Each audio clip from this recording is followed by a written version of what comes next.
So for hundreds of years, governments and central banks have issued currency, and the currency is used for things to buy things, sell things, and so forth, and to price assets. Now, some people have come along and invented various things called cryptocurrencies. Central banks are trying to adjust to what that means for them. So do you think that cryptocurrencies are a plus for the global economy, or is it too early to tell?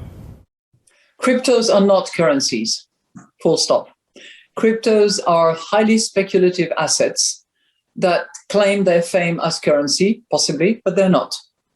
They are not. I think we have to distinguish between cryptos that are those highly speculative,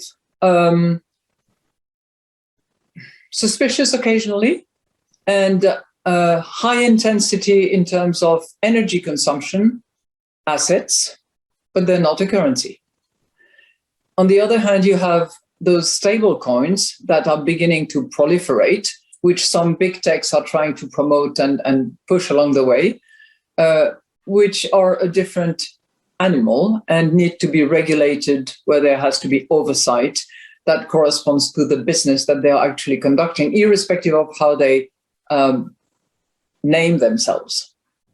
And in all that, you have the central banks who are prompted by demand of customers to produce something that will make the central bank and central bank currencies fit for the century we're in, which is why we're now all looking at CBDC, central bank digital currencies, so that instead of having banknotes and cash in our pockets or in our wallet, we can have exactly the same thing, but in a digital form. So all of us are working on this, and certainly I was keen to push the CBDC issue on our agenda, because I believe that we have to stand ready for that.